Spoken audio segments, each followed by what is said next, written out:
اعوذ باللہ من الشیطان الرجیم بسم اللہ الرحمن الرحیم الحمد للہ رب العالمین والصلاة والسلام علی سید الانبیاء والمرسلین وعلی آلہ وصحبہ واولیاء امتہ اجمعین اما بعد. قال اللہ سبحانہ وتعالی فی کلامہ القدیم اعوذ باللہ من الشیطان الرجیم بسم اللہ الرحمن الرحیم وَنَهَى النَّفْسَ عَنِ الْهَوَىٰ فَإِنَّ الْجَنَّةَ هِيَ الْمَأْوَىٰ. صدق اللہ مولانا العظیم وصدق رسول النبی الامین الکریم ونحن علی ذلک لمن الشاہدین والشاکرین والحمد للہ رب العالمین. وہ باکس بھی لاتے تو لگا لو، جوائنٹ کر دو اس کو. شہباز کے پاس سے لا لو، آواز بھی صحیح ہوتی. سامعین کرام، عزیزان گرامی، برادران طریقت، برادران اسلام، آج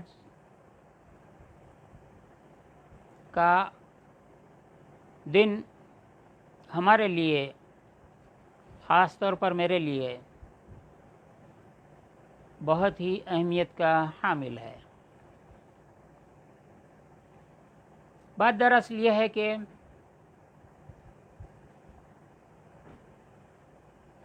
ہم نے گزشتہ 30 برسوں میں مولانا روم رحمۃ اللہ تعالی علیہ کی مثنوی کا درس دیا ہے، اور ایک اہم ترین بات آپ سے میں گوش گزار کروں، پھر میں درس کی طرف آ جاتا ہوں، وہ یہ ہے کہ آج اولیاء کے امام حضرت داتا گنج بخش رحمۃ اللہ تعالی علیہ، آپ کا نام نامی اسم گرامی سید علی حجویری الغزنوی الجلابی رحمۃ اللہ تعالی علیہ، آپ کی کتاب کشف المحجوب علم تصوف میں، فن تصوف میں لکھی جانے والی فارسی زبان میں سب سے پہلی کتاب ہے. تمام ہندوستان میں، پڑوسی پاکستان میں، ادھر افغانستان میں، ایران میں، سینٹرل ایشیا میں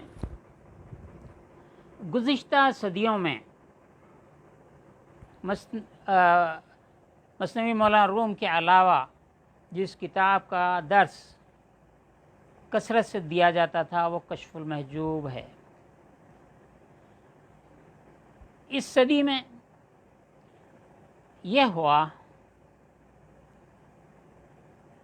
کہ کشف المحجوب کا درس رفتہ رفتہ کم ہو گیا، بلکہ اب کہاں ہوتا ہے ہم نہیں جانتے ہیں.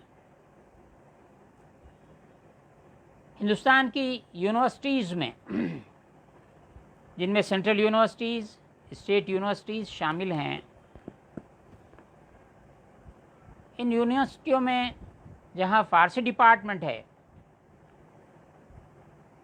وہاں پر تصوف کا ایک مستقل ایک پیپر ہوتا ہے، لیکن اس تصوف کے پیپر میں تصوف پر کمنٹری پڑھائی جاتی ہے.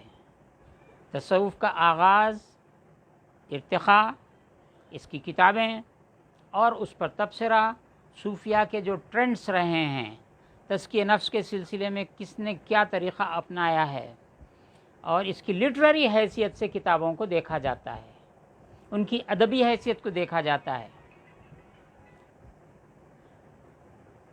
اور اس پر کمنٹریز پڑھائی جاتے ہیں.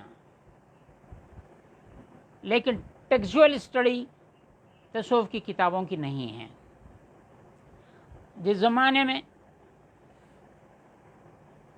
میں نے عثمانیہ یونیورسٹی جو دنیا کی شعراء آفاق یونیورسٹی ہے، جس کا اردو میڈیم تھا پہلے، اس میں تصوف کا پیپر شروع سے ہی رہا، لیکن ٹیکسچوئل اسٹڈی نہیں تھی۔ میں بورڈ آف اسٹڈیز کا چیئرمین بننے کے بعد میں نے تصوف کی کتابوں کی جو سلسلہ وار فارسی میں ہیں ان کی ٹیکسچوئل اسٹڈی کو شامل کیا۔ ادب کی کتابوں میں بھی ادب کا ایک شروع سے آخر تک ایک خاکہ اور ہسٹری آف لٹریچر پڑھائی جاتی، اور بہت کم شاعری کا تو البتہ مواد پڑھایا جاتا تھا، جیسے غزلیں ہیں، قصیدے ہیں، حمد ہے، اور تاریخی جو کتابیں ہیں، مثنویاں ہیں، وہ کچھ پڑھائی جاتی ہیں۔ لیکن ٹیکسچوئل اسٹڈی پروز کی اس میں نہیں ہوتی تھی، بعض جگہ رہی ہے۔ میں نے پروز کا ٹیکسچوئل اسٹڈی کو بھی شامل کیا، پوئٹری کو بھی شامل کیا، ابتدائی دور سے لے کر آج تک۔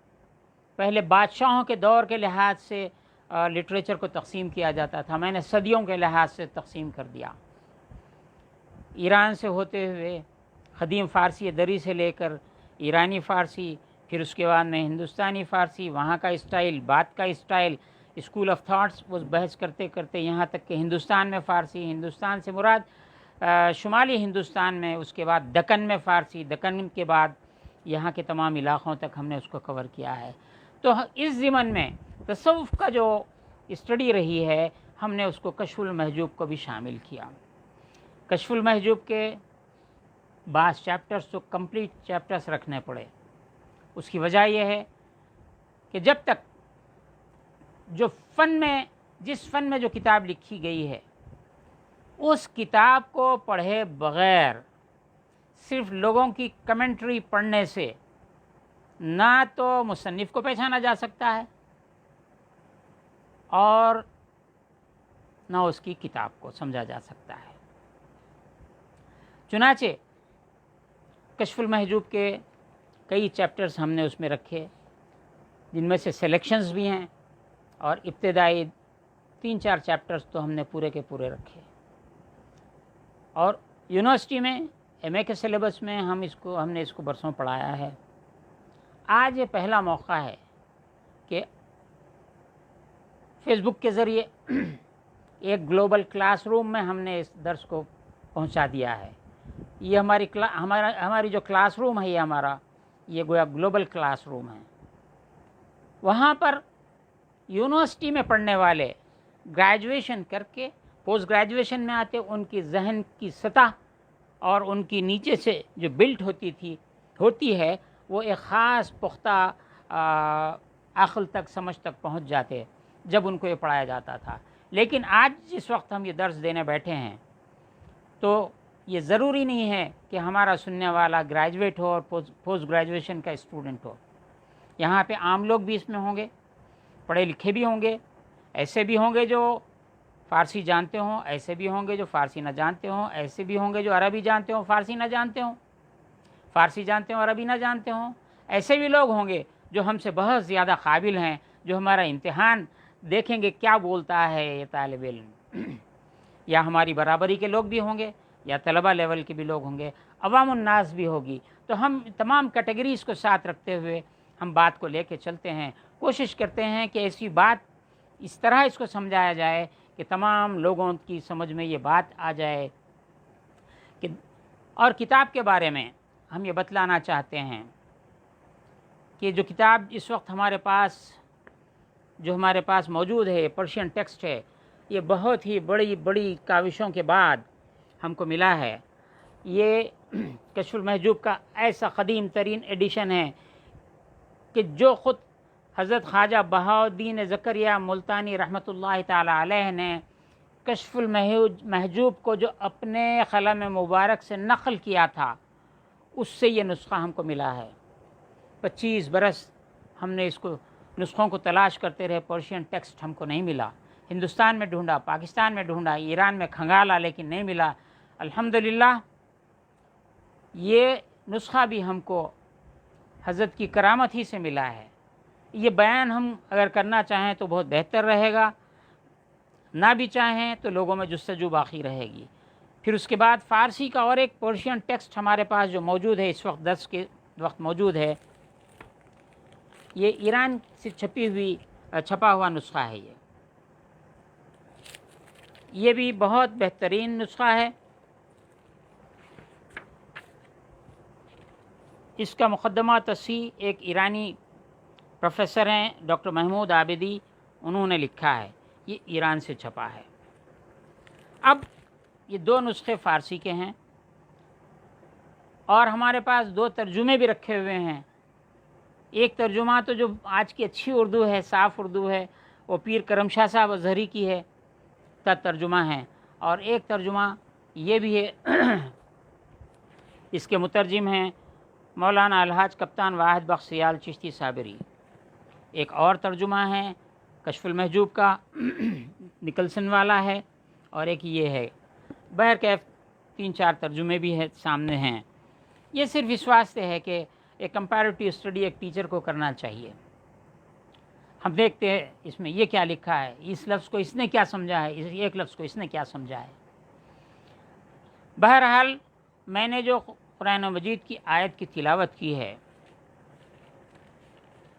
یہ کشف المحجوب کے بالکل ابتدا میں آپ نے جو چھوٹی چھوٹی 3 فصلیں ابتدا کی ہیں، تیسری فصل میں سے میں نے وَنَهَى النَّفْسَ عَنِ الْهَوَىٰ فَإِنَّ الْجَنَّةَ هِيَ الْمَأْوَىٰ میں نے تلاوت کی ہے۔ یہاں پر کتاب کے شروع میں کتاب کے لکھنے کی غرض داتا گنج بخش نے بیان فرمائی ہے۔ ہم ایک بات بتلانا چاہتے ہیں، آپ کے ذہنوں میں نہیں ہے لیکن ہم اب بتلانا چاہتے ہیں، کسی کے ذہن میں ضرور رہی ہوگی۔ ایک کتاب ہے، بہت مشہور ہے، ہندو پاکستان میں ملتی ہے، اس کا نام ہے بزم صوفیہ۔ ہے نظر آتا ہے؟ بزم صوفیہ سید صباح الدین عبد الرحمن صاحب کی لکھی ہوئی، دارالمصنفین شبلی اکیڈمی اعظم گڑھ یوپی سے۔ انہوں نے داتا گنج بخش سے اس کا بزم صوفیہ کا آغاز کیا۔ اس پہ تخریج بھی ایک صاحب کی ہے، عبد الماجد دریابادی ان کا نام ہے۔ یہ لوگ ایک خاص مکتب فکر کے ہیں، صوفیہ کے مخالف چلنے والے لوگ ہیں۔ صباح الدین عبد الرحمن نے اگرچہ کہ بزم صوفیہ لکھا اور بہت سی کتابیں لکھی ہیں، یہاں پر آپ کے نام پر انہوں نے کیا لکھا، داتا گنج بخش پر کیا لکھا ہے، یہ بزم صوفیہ کے صفحہ 11 پر لکھتے ہیں۔